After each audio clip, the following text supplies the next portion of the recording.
21, 22절입니다. 용서의 횟수에 대한 질문과 대답입니다. 18장 1절로 14절과 21절로 35절은 각각 제자들과 베드로의 질문으로 시작하고 이 질문에 대한 답변은 2절로 4절과 22절에 나오고 이어지는 비유들은 이 답변을 강화하고 있습니다. 그래서 21절의 질문에 대해 예수께서는 22절을 답으로 제시하셨고 23절로 35절은 동일한 의미의 답을 비유의 언어로 설명하고 있는 것이죠.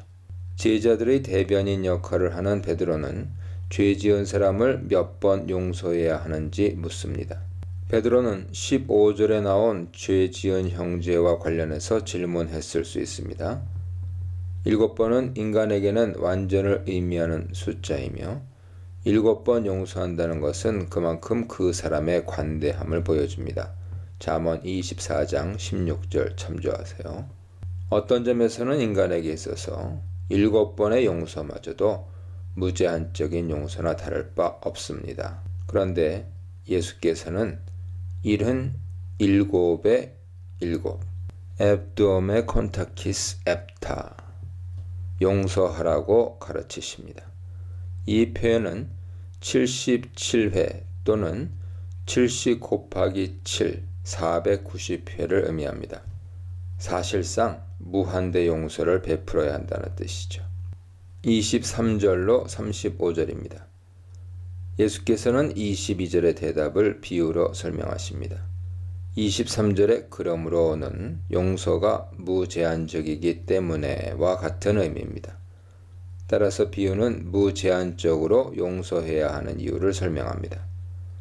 40달란트 빚진 자가 결산하기 위해 왕 앞에 왔습니다. 40달란트는 약 20만 년의 임금에 해당하므로 종은 현실적으로 갚을 수 없는 빚을 졌습니다. 종은 재정관리를 잘못한 것에 대해 책임을 져야 하는 입장에 놓였습니다.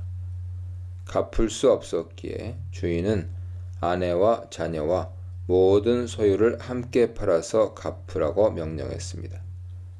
주인의 말에 종은 엎드려 절하며 참아주면, 즉 시간을 더 주면 갚겠다고 다짐합니다.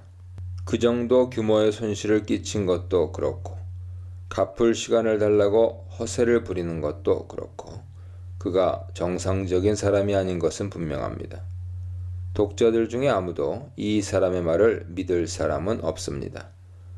본문의 주인도 당연히 갚는 것이 불가능하다고 생각했을 것입니다. 그러나 놀랍게도 왕은 종의 빚을 탕감해 줍니다. 이유는 긍휼이죠. 긍휼은 스스로 문제를 해결할 수 없는 사람의 필요를 보면서 느끼는 예수님의 성품을 뜻합니다. 9장 36절, 14장 14절, 15장 32절, 20장 34절 참조하세요. 흥미롭게도 빚을 탕감하다의 표현으로 용서하다, 아피엠이라는 동사가 사용됩니다. 빚과 죄는 여러 면에서 비슷합니다. 분위기가 갑자기 반전됩니다. 종이 탕감을 받고 나서 주인의 집을 나갔을 때 동료 종들 중 한 명을 찾았습니다. 동료 종, 쉰들러스는 둘 다 동일한 신분임을 뜻합니다. 찾았다의 의미인 유래는 탕감받은 종이 의도적으로 빚진 동료를 찾아 나선 것을 의미합니다. 100데나리온 빚진 종은 갚겠으니 기다려달라고 간청합니다. 그러나 탕감받은 종은 동료 종을 끌고 가서 빚진 것을 갚을 때까지 옥에 던져 넣었습니다. 빚 때문에 투옥시키는 일은 구약과 랍비 문헌에서 금지된 행위였습니다. 종의 마음은 그러나 그가 원치 않았다는 표현에 그대로 드러납니다. 23절과 30절의 의도를 반영하는 원하다라는 동사가 동일하게 사용된 것은 주인이 종의 천문학적 규모에 달하는 빚을 탕감하기를 원했던 모습과 대조하기 위함입니다. 빚을 탕감할 수 있는 의지는 긍휼에서 나오는 것인데 종에게는 그런 마음이 전혀 없었습니다. 이 사건을 본 동료 종들은 큰 충격을 받아 주인에게 모든 일을 보고합니다. 주인은 10,000달란트를 탕감받은 종이 행한 이야기를 듣고는 종을 불러서 사악한 종이라고 정죄합니다. 긍휼히 여기지 못하는 사람은 사악한 사람입니다.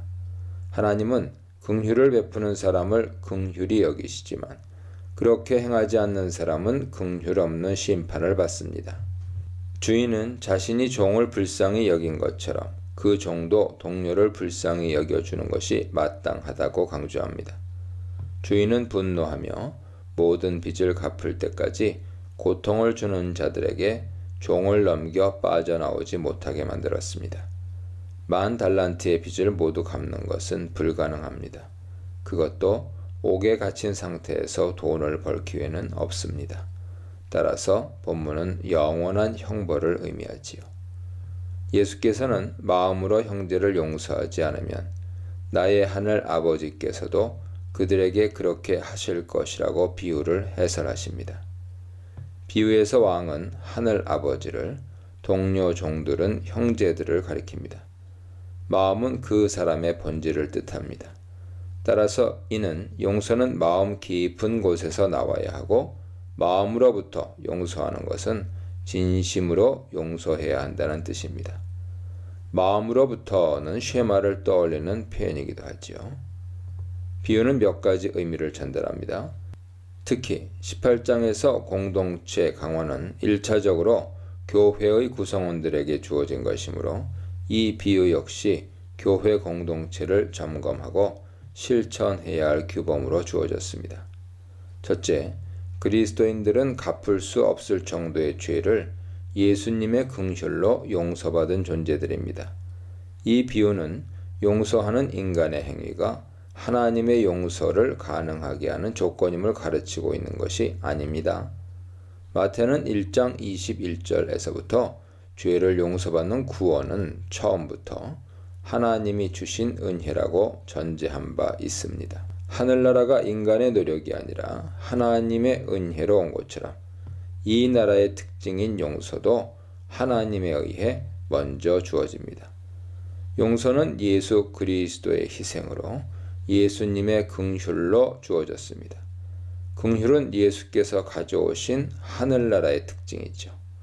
비유는 하나님의 용서를 참으로 경험한 여부가 용서하는 행위로 입증된다는 관점을 반영하고 있습니다. 하나님의 무한한 용서를 경험한 참 제자라면 형제의 작은 허물에 대해 비유의 종과 같이 행동할 수 없습니다. 따라서 형벌에 처해진 종은 하나님의 용서를 진정으로 받아들이지 않았습니다. 그것은 그가 자신에게 채무가 있는 자에게 용서하지 못하는 행동을 함으로 드러냈습니다. 하나님은 모두를 용서하셨으나 그 용서를 믿고 감사한지 여부는 다른 사람을 용서하는 태도로 증명된다는 것입니다. 교회는 도저히 갚을 수 없는 죄를 탕감받은 사람들의 모임입니다. 둘째, 하나님의 용서는 인간이 용서할 것을 전제로 주어집니다. 은혜를 받았다고 하면서도 마음으로부터 나오는 행동으로 은혜를 베풀지 않는 사람에게 하나님은 분노하십니다. 들어서자마자 작은 긍휼이 필요한 자에게 큰 심판을 내리는 사람에 대해 분노하십니다. 용서하라고 용서하시는 것입니다. 한없는 긍휼을 경험한 사람은 작은 긍휼이라도 베풀 수 있어야 합니다. 용서받은 교회는 용서하는 것으로 자기의 정체성을 드러내야 합니다. 교회의 본질은 긍휼의 마음으로 형제와 자매를 용서하는 데 있기 때문입니다. 하늘나라는 긍휼을 받은 자들로 구성된 나라이며 긍휼이 확대되는 나라입니다. 세상에서 가장 어려운 일이 용서입니다. 교회에서는 이것이 가능해야 하고 교인을 통해서는 이것이 가능해야 합니다. 교회는 언제나 용서할 준비를 하고 있는 공동체입니다. 용서가 인간의 이성으로는 어렵기에 예수께서는 순종하라고 명령하십니다. 용서는 아버지의 완전하심처럼 완전을 지향하라는 명령입니다. 따라서 긍휼이 없고 긍휼이 용서로 입증되지 않는 교회는 예수 제자들의 모임이라고 할 수 없습니다. 세상에 못지않게 교회에서 명예훼손과 관련된 소송이 많고 7번도 아니고 한 번의 관용도 베풀지 못해 사람들을 정죄하고 쫓아내는 일이 비일비재합니다. 이런 상태에서 세상을 향해 복음을 전한다는 것은 어불성설이죠. 그리스도인에게 바른 교리는 생명과 같지만 세상은 교회의 교리가 아니라 교회의 삶을 통해서 우리가 믿고 의지하는 것이 무엇인지 봅니다. 한계 없는 용서, 갚을 수 없는 용서, 용서 없는 배은 망덕에 대해 묵상해 보시기 바랍니다.